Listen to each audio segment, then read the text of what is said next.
நீ எங்கே இது பண்ணிங்கனாலும் சரி, only it's a human interaction தான். Social interaction, human interaction in family, right from family to your job, career. உங்கள் ஸ்கில்லு வந்து தனி. இப்போ நீங்கள் வந்து ஏஐ வந்துருச்சு, மிஷின் லேர்னிங் வந்துருச்சு. ஒரு டெக்ஸ்ட்டை, கண்டென்ட்டை, சப்ஜெக்ட் வேணும் அப்படின்னு சொன்னால் அது வந்து எங்கே இருக்குது? அது வந்து எல்லாமே அதுவே கொடுத்துருது. அதை தாண்டி நீங்கள் வந்து ஒரு மனித நேயமோ ஒரு மனித வளம் உங்களுக்கு இருந்தால் தான், அந்த ஒரு பாண்டிங் இருந்தால் தான் நம்ம இனிமேல் ஜாப்லேயே சரியாகும். டெக்னிக்கலாக நீங்கள் எது கேட்டிங்கனாலும் இன்றைக்கி சொல்கிறதுக்கு கம்ப்யூட்டர் இருக்குது, ஆர்டிஃபிஷியல் இன்டெலிஜென்ஸ் இருக்குது, எல்லாமே இருக்குது. ஒரு விவசாயியே அதையும் போட்டு அவரை இன்னும் கொஞ்ச நாள் அவரோட லிங்க் பண்ணி விட்டுருவாங்க. ஈஸியாக வந்து அவர் பார்த்து அந்த விஷயத்தை தான் தெரிஞ்சுக்கலாம். பட் அதை தாண்டி நம்ம என்ன வேணும் அப்படின்னா, unit have a human interaction, unit have relationship, network with farmers, network with all stack holders. So அது வந்து ஸ்டூடெண்ட்ஸுக்கு just it's a request for you to develop these skills and then to be open and then you have to come forward. எல்லாரும் சாப்பிடாதவங்க இல்லை, எல்லாருமே நம்ம consumers. அதுக்கு அடுத்த primary stack holder யாருன்னா விவசாயி தான். விவசாயி இல்லைன்னா நம்ம வந்து இது cannot revolve வரும் எதுவுமே. the economy itself will though GDP கான்ட்ரிபியூஷனில் நம்ம வந்து 14%, 15% இருந்தாலும். அன்பான இனிய காலை வணக்கம். இந்த விவசாயிகளுடன் மாணவர்கள் கலந்துரையாடல் நிகழ்ச்சியானது தமிழ்நாடு வேளாண்மை பல்கலைக்கழகத்தில் விரிவாக்க கல்வி இயக்கத்தில் நடைபெற்றுக் கொண்டிருக்கிறது. இதனுடைய துவக்க விழாவிற்கு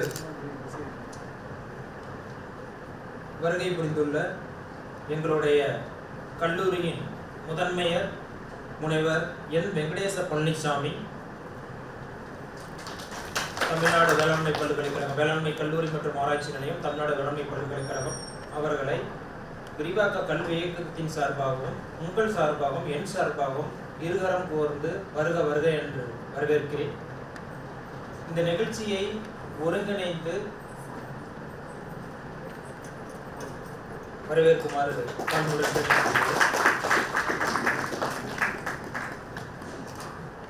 முனைவர் பி.போ. முருகன், விரிவாக்க கல்வி இயக்குனர் அவர்களையும்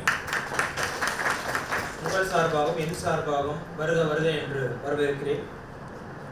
உங்களுக்கு எல்லாமே தெரியும், மாணவர்கள் கடந்த 6 மாதங்களாக உங்களோடு தொடர்பு கொண்டு இந்த IPL, இந்தியன் பொட்டாஸ் லிமிடெட் அப்படிங்கிற ஒரு நிறுவனத்தோட இணைந்து என்னென்ன மாதிரியான தொழில்நுட்பங்கள் பல்கலைக்கழகத்திலிருந்து இருக்குது, என்ன மாதிரியான விஷயங்கள்லாம் நீங்கள் செஞ்சுக்கிட்டு இருக்கிறீங்க அப்படிங்கிறத பற்றி உங்களோட பேசிக்கிட்டு இருந்திருப்பாங்க. இந்த நிகழ்ச்சியை நம்மளுடைய இணைய வழியாக ஒருங்கிணைத்து கொண்டு இருக்கக்கூடிய நம்மளுடைய director ICRO doctor Rajiv Ranjan sir, retired IAS officer. He was அவர் former chief secretary of government of Tamil Nadu. அவர்களையும் இந்த தமிழ்நாடு வேளாண்மை பல்கலைக்கழகத்தின் சார்பாகவும் விரிவாக்க கல்வி இயக்கத்தின் சார்பாகவும் வருக வருக என்று வரவேற்கிறேன். இதெல்லாம் இன்று மாணவர்களின் அழைப்பையும் பல்கலைக்கழகத்தின் அழைப்பையும் ஏற்று உங்களுடைய வேலைகள்லாம், ஏன்னா நேற்றுக்கு முதல் நாள் பார்த்துட்டீங்க அப்படின்னா வந்துட்டு சூலூர் பகுதி பாலகிருஷ்ணன் காலையிலேயே பார்த்துட்டேன், பருவம் பண்ணிட்டு வந்திருக்கிறாரு. எல்லாமே மழை வந்திருக்குது, எல்லாமே விதைப்பு ஆரம்பிக்கக்கூடிய சமயங்கள். எல்லா இடர்பாடுகளையும் விட்டு இந்த பல்கலைக்கழகத்துக்கு வந்து இந்த நிகழ்வுகளில் கலந்து கொள்ளணும் அப்படின்னு வந்திருக்கக்கூடிய அனைத்து விவசாய நண்பர்களையும் பல்கலைக்கழகத்தின் சார்பாக வருக வருக என்று வரவேற்கிறோம். அது மட்டும் இல்லாது மாணவர்கள் கிட்டத்தட்ட இந்த திட்டம் உங்களுக்கு ஏற்கனவே துவக்க விழா இதே அரங்கில் தான் நடந்தது. அப்போ 3 இடங்கள்ல தமிழ்நாடு வேளாண்மை பல்கலைக்கழகத்தில் இருக்கக்கூடிய எங்களுடைய கல்லூரிகள், மதுரையில் இருக்கக்கூடிய கல்லூரி, திருச்சியில் இருக்கக்கூடிய கல்லூரி, அதே மாதிரி கோவையில் இருக்க கல்லூரி, ஒவ்வொரு இடங்கள்லையும் கிட்டத்தட்ட ஒரு 500 விவசாயிகளை வந்துட்டு சந்திச்சு அவங்களுடைய தகவலை வந்துட்டு சேகரிக்கணும் அப்படிங்கிறதுக்காக இது உருவாக்கப்பட்ட ஒரு ஒருங்கிணைப்பு நிகழ்ச்சி. இந்த மாணவர்கள், நம்மளுடைய இறுதி ஆண்டு மாணவர்கள் அவங்களுடைய கிராமப்புற தங்கள் திட்டத்தில் இருக்கும் பொழுது இந்த திட்டத்தை வந்துட்டு அதுக்கு முன்னாடி இதை ஆரம்பித்தோம். அதனால் அந்த மாணவர்கள், எல்லா மாணவர்களும் இங்கே வந்திருக்கிறாங்க. நம்மளுடைய கோவை வேளாண்மை பல்கலைக்கழகத்தில் இருக்கக்கூடிய வேளாண்மை கல்லூரி மற்றும் ஆராய்ச்சி நிலையத்தில் இளங்கலை மாணவர்கள் வந்திருக்கிறாங்க. விரிவாக்க கல்வி இயக்கத்தின் சார்பாக, விழா அமைப்பாளர்களின் சார்பாக உங்கள் அனைவரையும் வருக வருக என்று வரவேற்கிறேன். இது மட்டும் இல்லாது என்னோடு இந்த நிகழ்ச்சியை வந்துட்டு இணைந்து ஏற்பாடு செய்து கொண்டிருக்கக்கூடிய முனைவர் எம் செந்தில்குமார், இணை பேராசிரியர் விரிவாக்க கல்வி இயக்ககம், முனைவர் ஜே திலகம், உதவி பேராசிரியர் வேளாண் விரிவாக்க இயக்ககம்.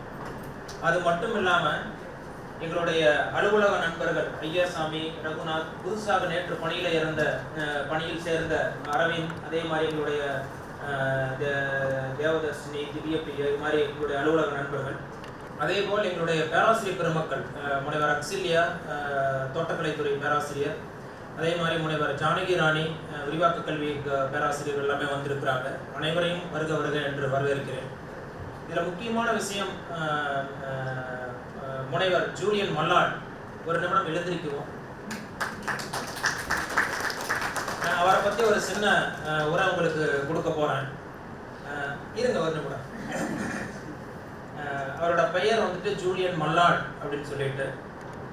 அவர் வந்துட்டு பிரான்ஸ் நாட்டு பிரஜை. ஆனால் படித்தது அவருடைய கல்லூரி காலங்கள் எல்லாமே வந்துட்டு கனடா நாட்டில் மெக்கில் அப்படிங்கிற ஒரு பல்கலைக்கழகத்தில் தான் பயோ ரிசோர்ஸ் இன்ஜினியரிங் அதில் முனைவர் பட்ட படிப்பு படித்தவர். 2014ஆம் ஆண்டிலிருந்து என்னோட தொடர்ந்து எங்கிட்டு இருக்கிற கிட்டத்தட்ட எங்களோட உறவு வந்துட்டு 11 ஆண்டுகள். அவருக்கு வந்துட்டு தமிழ் உட்பட இந்தியாவில் 9 மொழிகள் தெரியும், எழுத படிக்க தெரியும். அதே மட்டும் இல்லாமல் கௌதமாலா நாட்டில் கிச்சே, கட்சிகள் உட்பட ஒரு 4 மொழிகள் தெரியும், கம்போடிய நாட்டு மொழிகள் தெரியும், கிட்டத்தட்ட ஒரு 14 மொழிகள். அவர் பிரான்ஸ் தெரியும், ஸ்பானிஷ் தெரியும், இங்கிலீஷ் தெரியும், எழுத படிக்காரு. என்னோட மின்னஞ்சல் செய்கிற போலாம் தமிழில் தான் எழுதுவார். நானும் தான் ஆங்கிலத்தில் வந்துட்டு பதில் கொடுக்க வேண்டிய சூழ்நிலைக்கு நெருக்கடிக்கு ஆளாகுவேன். அதுவும் தமிழில் அப்படின்னா எழுத்துப்பிழை இல்லாமல், மொழி கலப்பு இல்லாமல் தூய தமிழில் பேசுவார். சில சமயம் அவரோட ப்ரொனவுன்சியேஷன் நமக்கு புரியாது. பாருங்க, நம்ம ப்ரொனவுன்சியேஷன் இங்கிலீஷ் வந்துடுச்சு, ஆனால் அது கூட வந்துட்டு அவர் பேசுவார். அடுத்த வாரம் அவர் குண்டூருக்கு போகிறாரு. அங்கே போனால் அங்கே தெலுங்குல தான் பேசுவார். இப்போது காலையில் வந்துட்டு பார்த்துட்டீங்க அப்படின்னா இன்டோஃபில் நிறுவனத்திலேருந்து மேலதிகாரிகள்லாம் வந்துருந்தாங்க. கடந்த வாரம் ஒரு பயிற்சி கொடுத்தோம். அவங்க வந்து சொல்கிறாங்க, எங்களோட விவசாயிகளுக்கு வந்துட்டு கன்னட மொழியில் உங்களுடைய ஆய்வுகளை பற்றி, கௌதமாலா நாட்டில் எப்படி விவசாயம் நடந்துகிட்டு இருக்கு, கம்போடிய நாட்டில் எப்படி நடந்துகிட்டு இருக்கு, இந்தியாவில் நீங்கள் என்ன கற்றுக்கிட்டீங்க. காரமடையில் வந்துட்டு திரு நந்தகுமார்னு ஒரு விவசாயி இருக்கிறார். கிட்டத்தட்ட ஒரு 40 ஏக்கர் கருவேப்பிலை வச்சிருக்கிறாரு. அந்த 40 ஏக்கர்லையுமே பார்த்துட்டீங்க அப்படின்னா வந்துட்டு இயற்கை முறையில் சாகுபடி பண்ணிக்கிட்டு இருக்கிறாரு. ஒவ்வொரு ஏக்கரை ஒவ்வொரு வாரமாக அறுவடை பண்ணிக்கிட்டு வருவார். அது மாதிரி பண்ணிகிட்டு இருப்போம். அந்த வயலில் தான் 2014 நன்மை செய்யும் பூச்சிகள் என்னென்ன இருக்குது, அதை எப்படி வந்துட்டு இனவருத்தி பண்ணால் தீமை செய்யும் பூச்சிகளை கட்டுப்படுத்தலாம், நஞ்சில்லா உணவுப் பொருளை உற்பத்தி பண்ணும் அப்படிங்கிற நோக்கத்தில் தான் அவர் முதல்ல என்னைய தொடர்பு கொண்டார். அதிலிருந்து நாங்கள் இன்னும் இணைந்து பயணித்துக்கிட்டோம். ஸோ அதனால் ஒரு முறை எனக்கு இந்த வாய்ப்பை கொடுத்த என்னுடைய விரிவாக்க கல்வி இயக்குனர் அவர்களுக்கும் மீண்டும் ஒரு முறை அனைவருக்கும் அன்பான இனிய காலை வணக்கம். இந்த நிகழ்ச்சி வந்துட்டு தொடர்ந்து செந்தில் அவங்க ஒருங்கிணைப்பாங்க. இன்றைய தினம் விஞ்ஞானிகள், விவசாயிகள், மாணவர்கள் கலந்துரையாடல் நிகழ்ச்சி நடைபெற்று. இந்த நிகழ்ச்சியை துவக்கி வைப்பதற்கும் எங்களுடைய கோயம்புத்தூர் வேளாண்மை கல்லூரி மற்றும் ஆராய்ச்சி நிலையத்தினுடைய முதல்வர் ஐயா வெங்கடேஷ் பழனிசாமி சார் அவர்களே, இங்கே வரவேற்பு வழங்கிய என்னுடன் பணிபுரியும் டாக்டர் ஆனந்தராஜா பேராசிரியர் மற்றும் தலைவர் பயிற்சி பிரிவு அவர்களே, இந்த நிகழ்ச்சியை ஒருங்கிணைத்து நடத்தி கொண்டிருக்கும் முனைவர் செந்தில்குமார் அவர்களே, எங்களுடைய விரிவாக்க கல்வி இயக்கத்தினுடைய பேராசிரியர்கள் டாக்டர் அக்சிலியா, டாக்டர் திலகம், டாக்டர் ஜானகி ராணி அவர்களே, எங்களுடைய வேளாண்மை கல்வியினுடைய முதல்வர் அலுவலகத்திலிருந்து இந்த நிகழ்ச்சிக்கு எங்களுக்கு உதவி புரிந்து கொண்டிருக்கிற பேராசிரியர் டாக்டர் சந்திரகுமார் அவர்களே, அலுவலக நண்பர்களே, மாணவ செல்வங்களே, எல்லாவற்றுக்கும் மேலாக எங்களுக்கு உணவளித்து எங்களை வாழ வைத்துக் கொண்டிருக்கும் விவசாய பெருமக்களே, உங்கள் அத்தனை பேருக்கும் பல்கலைக்கழகத்தினுடைய விரிவாக்க கல்வி இயக்குனர் என்ற முறையில் என்னுடைய பணிவான வணக்கத்தை தெரிவித்துள்ளேன். நண்பர் ஆனந்தராஜா அவர் வந்து இந்த நிகழ்ச்சியை பற்றி விரிவாக சொன்னாங்க. நம்ம எல்லாருக்கும் தெரியும், பொட்டாஷ் கம்பெனி, இந்தியன் பொட்டாஷ் லிமிடெட்னு சொல்லி ஒரு கம்பெனி இருக்குது. அவங்க வந்து மாணவர்கள் வந்து கிராமப்புறத்தை பற்றி படிக்கணுங்கிறதுக்காக நிதி உதவி பண்ணுறாங்க. அதில் அந்த கிராமப்புற செயல்களை கண்காணிக்கிறதுக்கு டாக்டர் ராஜி ரஞ்சன் சொல்லிட்டு ஒருத்தருக்குறாங்க. அவங்க தான் இயக்குனராக இருக்கிறாங்க. அவங்க ஏற்கனவே IAS ஆஃபீஸரு. அவங்க ஏற்கனவே நம்ம தமிழ்நாட்டில் வந்து சீஃப் செக்ரட்டரியாக இருந்தாங்க, தலைமைச் செயலாளராக பணியாற்றினவங்க. ஓய்வு பெற்ற பிறகு இப்போ இந்த கம்பெனியில் வந்து இயக்குனராக இருக்கிறாங்க. அவங்க வந்து நம்ம வேளாண்மை கல்லூரி மட்டும் கிடையாது, தமிழ்நாட்டில் இல்லை இந்தியாவில் இருக்கிற எல்லா மாணவர்களும் கிராமப்புறத்தை பற்றி போய் படிக்கணும். கிராமத்தில் வந்து மக்களுடைய வாழ்வாதாரங்கள் எப்படி இருக்குது, என்ன வளங்கள் இருக்குது, என்ன வந்து வளங்கள் இருக்குது, எப்படி வந்து மக்கள் வாழ்வாதாரத்தை மேம்படுத்தலாம் அப்படின்னு சொல்லி படிக்கிறதுக்காக வந்து நிதியுதவி பண்ணுறாங்க. அதனுடைய ஒரு பகுதியாக வந்து இந்த ஆண்டு நம்மளுடைய பல்கலைக்கழகத்தில் இருக்கிற மாணவர்களுக்கு கோயம்புத்தூர், மதுரை, திருச்சி அதில் படிக்கிற 4ஆம் ஆண்டு படித்த மாணவர்களுக்கு ஒரு ஸ்டைஃபண்ட் மாதிரி கொடுத்தாங்க. மாதத்துக்கு 6000 ரூபா அப்படிங்கிற பேரில் 3 மாதத்துக்கு 18,000 ரூபா கொடுத்து ஒரு 50 மாணவர்களுக்கு, அது இந்த வருஷம் 118 மாணவர்களுக்கு கொடுத்துருக்குறாங்க. அது 18,000 ரூபா வந்து ஒரு சின்ன நிதியுதவி பண்ணாங்க. அவங்க அந்த கிராமத்தில் போய் தங்கி படிக்கிறதுக்கு வந்து அது ஒரு சின்ன பயனுள்ளதாக இருந்தது. நிறைய பேர் நல்ல உள்ளங்கள் இது போல இருக்கிறதால தான் எங்களுடைய மாணவர்கள் கொஞ்சம் கஷ்டப்படாமல் படிக்கிறாங்க. போன வாரம் கூட வந்து ஒரு நல்ல கீரைன்னு சொல்லிட்டு ஒருத்தர் ஒரு கம்பெனி வச்சுக்கிறாரு. கம்பெனி பேர் நல்ல கீரைன்னு சொல்லிட்டு ஜெகன் சொல்லிட்டு அவர் பேர். அவர் கூட என்கிட்ட பேசுகிறப்ப சொன்னார், சார் வந்து நான் வந்து இந்த மாணவர்களுக்கு ஒரு நாளைக்கு 100 ரூபா ரேட்டுக்கு நாங்கள் கணக்கு போட்டு தரேன் சார். நான் அடுத்த ஆண்டு எனக்கு ஒரு 150 மாணவர்கள் வந்து செலக்ட் பண்ணி கொடுக்க அப்படின்னு சொன்னாங்க. இது போல் ஏதோ ஒரு அங்கங்கே கொஞ்சம் நல்லவங்க இருக்கிறதால தான் இன்றைக்கி வந்து ஒரு மாணவர்களுக்கு வந்து ஒரு உதவிகரமாக இருக்குது. அவங்களுடைய நிறைய செலவு பண்ணி வந்து கிராமத்தில் தங்கி படித்தாங்க. அதில் வந்து ஒரு சின்ன உதவி தான் வந்து அதனுடைய அந்த நிகழ்ச்சியினுடைய ஒரு பகுதியாக வந்து இன்றைக்கி வந்து அந்த ஒரு கலந்துரையாடல் நிகழ்ச்சி நடக்குது. இது வந்து நிகழ்ச்சியில் வந்து இது ஒரு பகுதி, இது இந்த திட்டத்தினுடைய ஒரு நிகழ்ச்சியில் ஒரு பகுதி. அதில் வந்து மாணவர்கள் தங்களுடைய அனுபவத்தையும், விவசாயிகள் வந்து மாணவர்கள் வந்து என்னென்ன கற்றுட்டாங்க தங்களுடைய அனுபவத்தை பகிர்ந்ததுக்கு இது பயனுள்ளதாக இருக்கும்.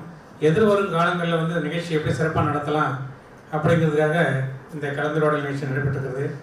இந்த கலந்துரையாடல் நிகழ்ச்சியில் அது மட்டும் இல்லாமல் இங்கே ஏற்கனவே இந்த ஒரு சில விஞ்ஞானிகளை வர வச்சு, பயிர் பாதுகாப்பு விஞ்ஞானிகள், இங்கே தோட்டக்கலை விஞ்ஞானி இருக்கிறாங்க. இந்த ஜூலியன் மல்லாடுகிறாரு, அவர் ஆனந்தராஜ் அவர் சொன்ன மாதிரி நமக்கே கஷ்டமாக இருக்குது அவர்கிட்ட பேசுகிறப்ப. அவர் சுத்தமான தமிழில் பேசுவார். அவர் கூட பேச சொல்லியிருக்கிறேன், நான் செந்தில்கிட்ட சொல்லி அவருக்கு டைம் கொடுத்து பேச சொல்லியிருக்கிறேன். நான் அவர் தமிழில் தமிழில் பேசுவார், ஒரு வார்த்தை கூட இங்கிலீஷ் கலக்காமல் பேசுவார், எழுதுவார். அதெல்லாம் ஒரு பெரிய கடவுளை கொடுத்த ஒரு வாரம் தான். நம்மளாலாம் அப்படி பண்ண முடியாது. ஆக்சுவலாக நம்மளால தமிழில் சுத்தமாக பேச முடியல. எங்களுடைய அழைப்பை ஏற்று நீங்கள் வந்துக்கிறவங்க எத்தனை பேருக்கு எங்கள் மனமாக நன்றியை தெரிவிச்சுக்கிறோம். அதுபோக வந்து எங்களுடைய மதிப்புக்குரிய துணைவேந்தர் அவர் வந்து ஒரு இந்தியாவிலே ஒரு முன்னோடி திட்டமாக வந்து ஒரு மாணவர் ஒரு விவசாயி அப்படின்னு சொல்லி அவங்க தேடி, மாணவர்கள் வந்து கிராமத்தை தேடி விவசாயிகளோட சேர்ந்து படிக்கணும் அப்படிங்கிறதுக்காக ஒரு திட்டத்தை செயல்படுத்துகிறாங்க. எங்களுடைய மதிப்புக்குரிய முதல் அவருடைய வழிகாட்டுதலோடு, எங்களுடைய துணைவேந்தர்களுடைய வழிகாட்டுதலோடு அந்த திட்டம் செயல்படுத்துகிறோம். முதலாம் ஆண்டு கடந்த ஆண்டு 2023 சேர்ந்த முதலாம் ஆண்டு மாணவர்களை எங்கள் மாணவரும் ஒரு விவசாயிகளோட அட்டாச் பண்ணி விட்டுருக்கோம். அவங்க வந்து அடுத்த 4 ஆண்டுகள் வந்து அந்த விவசாயிகளோட சேர்ந்து படிச்சுட்டு இருப்பாங்க. அந்த அவங்களோட கிராமத்துக்கு போயிட்டு அங்கே என்ன கிராமத்தினுடைய நிலைமை எப்படி இருக்குது, என்ன வளங்கள் இருக்குது, என்ன பயிர் சாகுபடி பண்ணுறாங்க, என்ன பூச்சி நோய் தாக்குதல் இருக்குது, இது எல்லாத்தையுமே தெரிஞ்சுட்டு வருவாங்க. அது மட்டும் இல்லாமல் அந்த விவசாயிகளுக்கு உண்டான தேவையான விதைகள், அவங்க ஏதாவது பூச்சி நோய் தாக்குதல்னா அது பேராசிரியரோட கலந்து அவங்களுக்கு பரிந்துரை பண்ணுறது அத்தனையும் வந்து செஞ்சு கொடுக்குன்னு சொல்லி இந்த திட்டத்தை கடந்த ஆண்டு செயல்படுத்திட்டு வந்துக்கிறோம். அது தொடர்ந்து எங்களுடைய மாணவர்கள் வந்து எதிர்கால காலத்தில் உங்களை போன்ற விவசாயிகளை தொடர்பு கொண்டாங்கன்னா தயவுசெய்து எங்களுக்கு நீங்கள் உதவி பண்ணி கொடுங்க. இன்றைக்கி எங்களுடைய உதவுங்க எல்லாருக்குமே தெரியும், மார்க்கை வச்சு தான் அந்த அட்மிஷன் போடுறாங்க. இங்கே டவுன்லேருந்து படிக்கிற பசங்க அதிக மார்க் வாங்குறாங்க. அவங்களுக்கு பயிர்னா என்ன தெரிய மாட்டேது. நெல் எப்படின்னா எந்த மரத்தில் வரும்னு சொல்லி கேட்பான் போல இருக்கு. அந்த மாதிரி காலகட்டத்தில் வந்து இருக்கிறதுல இந்த ஒரு சிறப்பான திட்டத்தை வந்து எங்களுடைய மதிப்புக்குரிய துணைவேந்தர் மேடம் அவர்கள் வந்து கடந்த ஆண்டு செயல்படுத்தினாங்க. அது மிகச்சிறப்பாக போயிட்டுருக்கு. அதனால் இந்த தருணத்தில் எங்களுடைய முதலாம் ஆண்டு மாணவர்கள் இப்போ அடுத்து 2024ஆம் ஆண்டுக்கு இந்த வருஷம் வந்துருக்குறாங்க. இந்த மாணவர்கள் நாங்கள் சேர்த்து விட போகிறோம். அதுபோல் மாணவர்கள் உங்களை போல் விவசாயிகள் வந்து தொடர்பு கொண்டாங்கன்னா எங்களுக்கு உதவி பண்ணணும். நம்ம குழந்தைக்கு சொல்லிக் கொடுக்குற மாதிரி நீங்கள் தான் பெற்றோர்கள் மாதிரி இருக்கணும். அவங்களுக்குலாம் அப்படி தான் வந்து நடந்துட்டு இருக்குது. மிகச்சிறப்பாக அந்த திட்டங்கள் போயிட்டுருக்கு. மாதத்துக்கு ஒரு தடவை இந்த விவசாயிகளை போய் பார்த்து அவங்களுடைய கலங்களை ஒருத்தவங்க தெரிஞ்சுட்டு வராங்க. ஆக இந்த தருணத்தில் இந்த சிறப்பான நிகழ்ச்சியை ஏற்பாடு செய்த டாக்டர் செந்தில்குமார், டாக்டர் திலகம், அந்த டீம் அவங்களுக்கும், என்னுடைய கூட ஒர்க் பண்ணுற பேராசிரியர் மட்ட தலைவர் டாக்டர் ஆனந்தராஜ் அவர்களுக்கு என்னுடைய வாழ்த்துக்களை தெரிவிச்சுக்கிறேன். இந்த நிகழ்ச்சிக்கு நாங்கள் எப்போ கேட்டாலும் எங்களுக்கு உதவி புரிஞ்சுட்டு இருக்கிற எங்களுடைய முதல்வர்களுக்கு மீண்டும் ஒரு முறை எங்களுடைய இயக்கத்துடைய சார்பாக எங்களுடைய மனமார்ந்த நன்றியை தெரிவிக்கிறோம். போக்குவரை ஆற்றுமாறு doctor Venkatesh Palaniswami, dean agriculture. So அதாவது வந்து இப்போ அட்மிஷன் போயிட்டுருக்குது, யூஜி அட்மிஷனு. எவ்வளோ பிஸின்னு தெரியும், அதுக்கு இடையில் டைம் எடுத்துருக்கு. நன்றி சார். மதிப்புக்கும் மரியாதைக்குரிய முனைவர் பிபி முருகன், வேளாண் விரிவாக்க இயக்குனர், வேளாண் பயிற்சி துறையின் பேராசிரியர் மற்றும் தலைவர் முனைவர் ஆனந்தராஜா மற்றும் விரிவாக்கத்துறையில் பணி செய்து கொண்டிருக்கிற இணைப்பேரரசர் செந்தில் மற்றும் ஜானகி மேடம், முனைவர் ஜானகி மேடம், முனைவர் அச்சிலியா, முனைவர் திலகம் மற்றும் பெருமதிப்புக்குரிய விவசாய பெருங்குடி மக்கள். ஐபிஎல் இந்தியன் பொட்டாஸ் லிமிடெட் வந்து ஒரு கோஆப்ரேட்டிவ் நிறுவனம், இட்கோவோட ஒரு ப்ரொமோட்டடு கம்பெனி. எதுக்காக இந்த அமிர்த் ப்ராஜெக்டில் இந்த டேட்டா கலெக்ஷன் எதுக்காக பண்ணாங்கன்னு உங்களுக்கு எல்லாம் தெரியும்னு நினைக்கிறேன். அந்த ஃபஸ்ட் இன்ட்ரடக்டரி மீட்டிங்லேயே வந்து மதிப்புக்கு மரியாதைக்குரிய நமது முன்னாள் தலைமைச் செயலர் 5 பூதங்களை சொல்கிறோம். அதுக்கு மேலே ஒரு இது வந்து இன்ஃபர்மேஷன். அது வந்து இன்றைக்கி தான் அதுதான் வந்து ஓல்டை வந்து உலகத்தை ஆண்டு கொண்டு இருக்கு. அதுக்காக பார்த்திங்கன்னா இன்ஜினியரிங் காலேஜில் டேட்டா சயின்ஸு, டேட்டான்னு ஒரு நிறைய கோர்ஸ் ஆரம்பிச்சிருக்காங்க. டேட்டானா இன்ஃபர்மேஷன். அது வந்து 2 வகையான இன்ஃபர்மேஷன் இருக்குது. உங்களுக்கு படிச்சிருப்பீங்க, மாணவர்கள்லாம் படிச்சிருப்பீங்க. விவசாயிகளுக்கு அனுபவபூர்வமாக தெரியும். ஒன்று வந்து குவாலிட்டேட்டிவ் டேட்டா. குவாலிட்டேட்டிவ்னா அது வந்து பண்புகளை மட்டும்தான் கேப்சர் பண்ண முடியும். அதை வந்து இன்டைரக்டாக மெஷர் பண்ண முடியும். மறைமுகமாக தான் அதை மெஷர் பண்ண முடியும். நம்மளாக ஒரு ப்ராக்ஸி நம்பர் கொடுத்து அதை வந்து இப்படி இருக்கும், இந்த சைஸ், இந்த மாதிரி ஒரு அமைப்புடையது, அப்படி இப்படின்னு ஒரு ரெஃபரன்ஸ் கொடுத்து தான் நம்ம அதை படிக்கிறது. அது குவாலிட்டேட்டிவ் டேட்டா. அண்ட் குவான்டிடேட்டிவ் டேட்டானா ஆக்சுவலாக அளவீடு செய்யப்பட்டு அதை ரெக்கார்ட் பண்ணுறது. அந்த வகையில் இந்த ப்ராஜெக்டில் நம்ம 2 வகையான நேச்சர் ஆஃப் டேட்டா பார்த்தோம். அடுத்தது வகைகள். அது வந்து ஒன்று வந்து டைம் சீரீஸ் டேட்டா, அப்புறம் cross sectional data. Time series டேட்டானா பல ஆண்டுகளாக ஒரு காரணியை பற்றி, ஒரு வேரியபிள், என்ன சொல்கிற டெம்பரேச்சர் அல்லது மழையின் அளவு, காற்றின் வேகம், இதை பற்றி ஒரு காரணியை பற்றி தொடர்ந்து ஆண்டுதோறும் அந்த டேட்டாவை எடுத்து ரெக்கார்ட் பண்ணிகிட்டே வர்றதுக்கு வந்து டைம் சீரீஸ் டேட்டா. அது நீண்ட கால அடிப்படையிலான ஒரு இன்ஃபர்மேஷன். டேட்டானா ஒரு இன்ஃபர்மேஷன், ஓகே, ஒரு தகவல். அந்த தகவலுங்கிறது தொடர்ந்து ஒரு காரணியை பற்றி, ஒரு பொருளை பற்றி ரெக்கார்ட் பண்ணிட்டு வர்றதுக்கு பேர் பல ஆண்டு கால டைம் சீரீஸ் டேட்டான்னு சொல்லுவோம். நேர அடிப்படையிலான ஒரு இன்ஃபர்மேஷன். ரெண்டாவது வந்து கிராஸ் செக்ஷனல் டேட்டான்னு சொன்னால், இப்போ நம்ம இந்த ரூமில் 100 பேர் அமர்ந்துருக்கிறோம். இந்த 100 பேர்த்த பற்றியும் at a point of time, இன்னைக்கு மணி 12 மணிக்கு அவங்களோட வெயிட்டு, அவங்களோட உயரம், அவங்களோட நிற அமைப்பு, இந்த மாதிரி அவங்களோட எஜுகேஷன் குவாலிஃபிகேஷன், இதையெல்லாம் பண்ணி ரெக்கார்ட் பண்ணுறது வந்து கிராஸ் செக்ஷனல் டேட்டா. நான் வேறு, நீங்கள் வேறு, செந்தில் வேறு, முனைவர் ஆனந்தராஜா வேறு, முனைவர் முருகன் சார் வேறு, இந்த மாதிரி எல்லோரும் ஒவ்வொருத்தருக்கும் ஒவ்வொரு. இதை வந்து கிராஸ் செக்ஷனல், அக்ராஸ் இந்த ஹாலில் எத்தனை பேர் இருக்கிறோம். நாளைக்கு இதே மாதிரி 100 பேர், இன்றைக்கி இருக்கிறவங்கெல்லாம் இல்லாமல் வேறவையில் 100 பேர்த்து கூப்பிட்டு டேட்டா எடுக்கிறோம். இதெல்லாம் கிராஸ் செக்ஷனல் டேட்டா. இதை நம்மக்கிட்ட பார்த்திங்கன்னா கிராஸ் செக்ஷனல் டேட்டா வச்சு தான் நிறைய சமூக அறிவியல், அதாவது அக்ரிகல்ச்சர் எக்ஸ்டென்ஷன், வேளாண் பொறியியல், வேளாண் பிஸ்னஸ் மேனேஜ்மெண்ட், வேளாண் வணிகத்துறை போன்ற மாணவர்கள்லாம் ஆராய்ச்சி பண்ணுறாங்க. Cross sectional data. Time series data பார்த்திங்கன்னா மழை, வியாபாரம், வரவு, செலவு, இந்த மாதிரி டைம் சீரீஸ் டேட்டா எல்லாமே கிடைக்கும். ஆனால் விவசாயம் செய்யக்கூடிய தன்மை, எவ்வளவு, என்ன பயிர் செய்தார்கள், இந்த மாதிரியான ஒரு கண்டினியூஸ் டேட்டா நம்மக்கிட்ட இல்லை.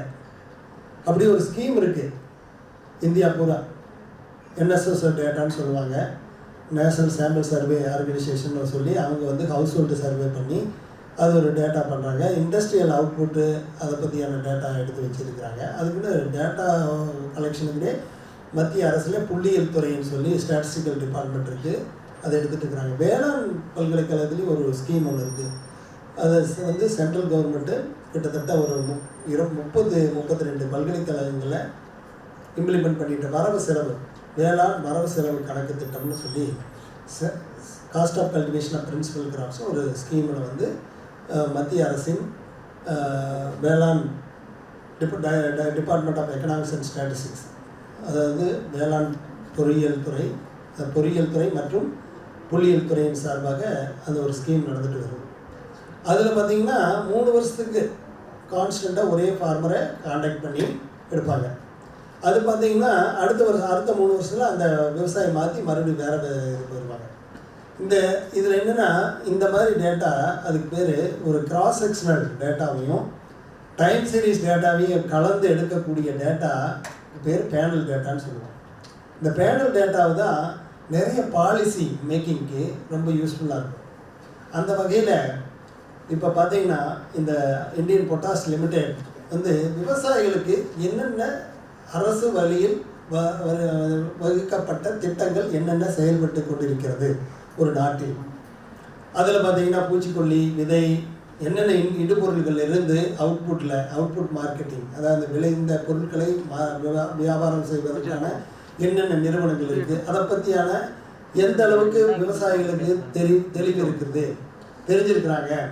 ஏன்னா எல்லா விவசாயிகளையும் நம்ம வந்து ஒரே மாதிரி நம்ம நினைக்க முடியாது. இப்போ கோயம்புத்தூர் மாவட்ட விவசாயிகளுக்கும், நாகப்பட்டினம் மாவட்ட விவசாயிகளுக்கும், தஞ்சாவூர் மாவட்ட விவசாயிகளுக்கும், வட மாவட்டங்களில் எடுத்த திருவள்ளுவர் மாவட்ட விவசாயிகளுக்கும், திருப்பத்தூர் மாவட்ட விவசாயிகளுக்கும், இதற்கு சவுத்தில் போனீங்கன்னா தென்காசி மாவட்ட விவசாயிகளுக்கும், திருநெல்வேலி மாவட்ட விவசாயிகளுக்கும் நிறைய வித்தியாசம் இருக்குது. அதாவது சில டிஸ்ட்ரிக்ட் டெவலப்டு டிஸ்ட்ரிக்ட்னு சொல்லுவோம், சில டிஸ்ட்ரிக்டில் வந்து வளர்ந்து கொண்டிருக்கிற மாவட்டங்கள் அப்படின்னு சொல்லுவோம், சில மாவட்டங்கள் இன்னும் பின்தங்கிய மாவட்டங்கள் சொல்லுவோம். அந்த மாதிரி எல்லா விவசாயிகளுக்கும் எல்லாம் தெரிஞ்சிருக்கிறாங்கன்னா வாய்ப்புகள் கம்மி. பார்த்திங்கன்னா இந்த அட்மிஷனில் பார்த்திங்கன்னா ஸ்டூடெண்ட்ஸ் எல்லாமே நான் நினைக்கிறோம் எல்லாமே தெரிஞ்சிருக்கோம், இமெயிலில் என்னென்னு தெரியும். இன்னும் +2 முடிச்சிருக்கிறாங்க, அவங்களுக்கு மொபைல் ஃபோன் ஆப்ரேட் பண்ண தெரியுது, ஆனால் இமெயில் அக்கௌண்ட்டு வந்து யூசர் நேம் பாஸ்வேர்டு போட்டு தான் ஓப்பன் பண்ணணும், நம்ம பேரில் ஓப்பன் பண்ணணுங்கிறதே தெரிய மாட்டேங்குது. அந்த நம்மளோட கல்வி வந்து பரவலாக்கப்பட்டு விட்டது. ஆனால் அதில் டெப்த் ஆஃப் நாலேஜ் வந்து ரொம்ப சேலவாக இருக்குது.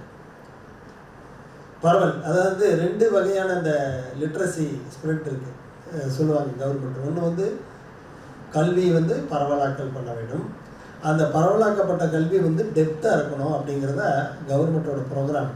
ஆனால் என்னென்னா நம்ம நாட்டில் கல்வி வந்து பரவலாக்கப்பட்டு விட்டது, அந்த தரம் வந்து டெப்த்தாக இல்லை, அதுதான் வெளிப்பு.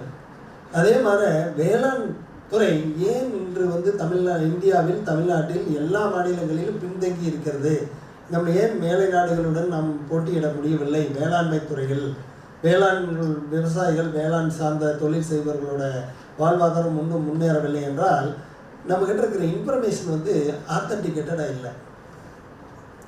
ஆத்தன்டிகேட்டட்னா ஒரு மெய்த்தன்மை இல்லாமல் இருக்குது.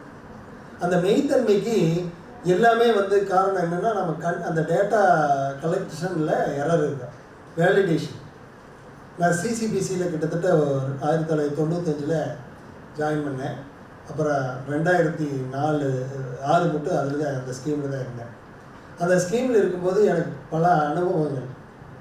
அந்த அனுபவத்தில் என்னென்னு பார்த்தீங்கன்னா நம்ம ஸ்கீமில் டேட்டா எடுப்பாங்க, அந்த டேட்டா எடுக்கிறவங்க எல்லாமே நம்ம கிராஜுவேட்டு, டிப்ளமோ முடிச்சுவீங்க. அவங்கள போய் எடுக்கும்போது டெய்லி போய் டேட்டா எடுக்கணும். ஆனால் டெய்லி விவசாயிகிட்ட ஒருத்தர் போகிறாங்கன்னா அது ஒரு எந்த விவசாயியும் பிடிக்காது. நானே ஒரு விவசாயி இருக்கிறேன்னு வச்சுங்களேன், டெய்லி வந்து நொய்னு கேள்வி கேட்டுருந்தால் எனக்கு அவங்கள பார்க்குறதுக்கு ஒரு அவர்ஷன் ஆகிடும். அதனால் என்ன பண்ணுவாங்கன்னா வாரத்தில் ஒரு நாள் போய் பாருங்கள், அந்த வாரத்தில் கடந்த நாட்களில் என்னென்ன நிகழ்வுகள் நடந்தன என்று ரெக்கார்ட் பண்ணுங்கன்னு நம்ம சொல்லுவோம்.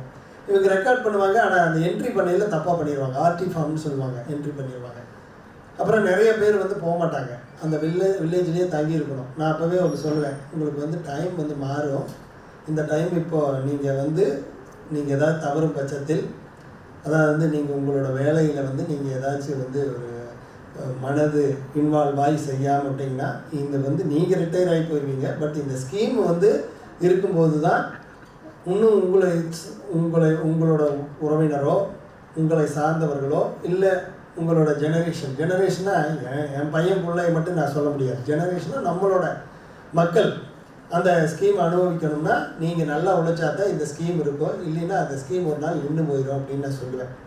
ஏன்னா எவ்வளவோ சொல்லி பார்த்தாலும் அவங்களுக்கு நல்ல பே கொடுப்போம், டிஏ கொடுப்போம், எல்லாம் பண்ணாலும் டேட்டா எடுக்கிறதுல குவாலிட்டி ஆஃப் டேட்டா இருக்காது. நானும் பார்ப்பேன், நானும் அந்த 10 ஆண்டு கால இதில் தமிழ்நாட்டோட டேட்டாவை யூஸ் பண்ணி எத்தனை பயிர்களுக்கு குறைந்தபட்ச ஆதார விலை கவர்மெண்ட் அனௌன்ஸ் பண்ணது பார்த்தோம்னா 1-2 பயிருக்கு தான் வரும். அது எல்லாம் கண்டினியூஸாக எவரி இயர் வராது. அதிகமாக பார்த்தீங்கன்னா வடநாட்டில் இருக்கிற பஞ்சாப், உத்தரப்பிரதேசம், ராஜஸ்தான், குஜராத் இந்த மாநிலங்களில் இருக்கிற டேட்டாவை யூஸ் பண்ணி நிறைய ப்ரைஸ் ஃபோர்காஸ்ட் பண்ணி மினிமம் ஆதார விலை, குறைந்தபட்ச ஆதார விலை வந்து அரசு அறிவிக்கும். பொள்ளாச்சி அல்லது அன்னூர் அந்த வந்திருக்கிற விவசாயிகிட்ட கேட்டால் அன்னூர் ஏரியாவில் எடுத்துகிட்டா வாழை பண்ணுறாங்க. வாழை உரம் பார்த்திங்கன்னா ஒரு என்பிகே ரெக்கமெண்டேஷன், உதாரணத்துக்கு ஒரு நம்மளோட ரெக்கமெண்டேஷன் 100 என்பிகே வந்து 100, 150, 200 இருக்குதுன்னு வச்சுக்கலாம். தோராயமாக சொல்கிறேன், பேசல் ரெக்கமெண்டேஷன், அதாவது பிளாங்கட் ரெக்கமெண்டேஷன்.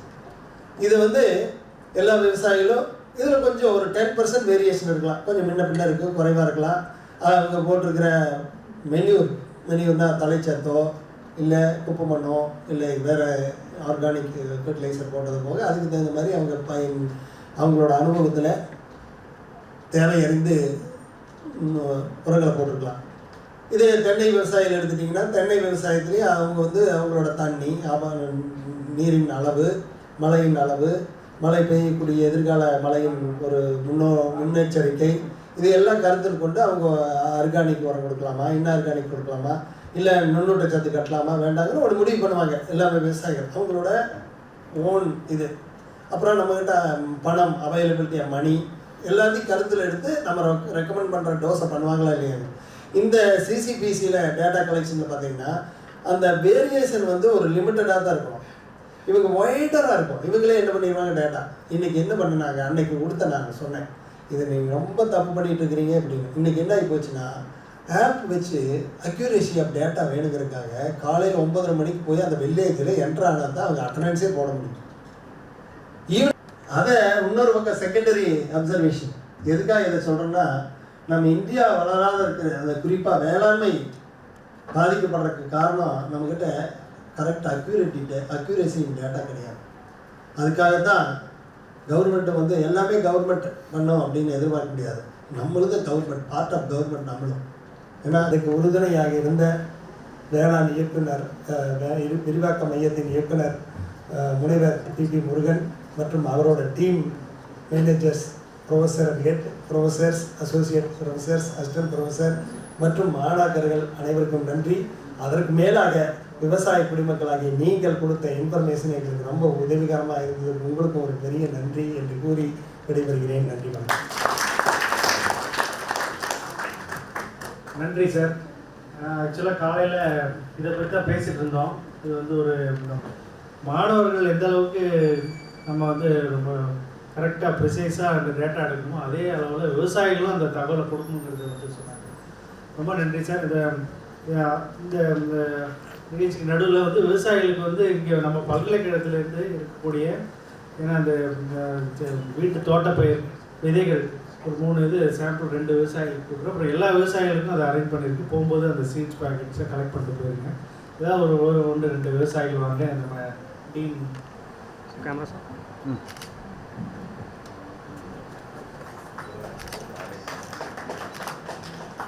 விவசாயிகள் ஒரு 2 பெண் விவசாயிகள் சார். Camera sir. கேமரா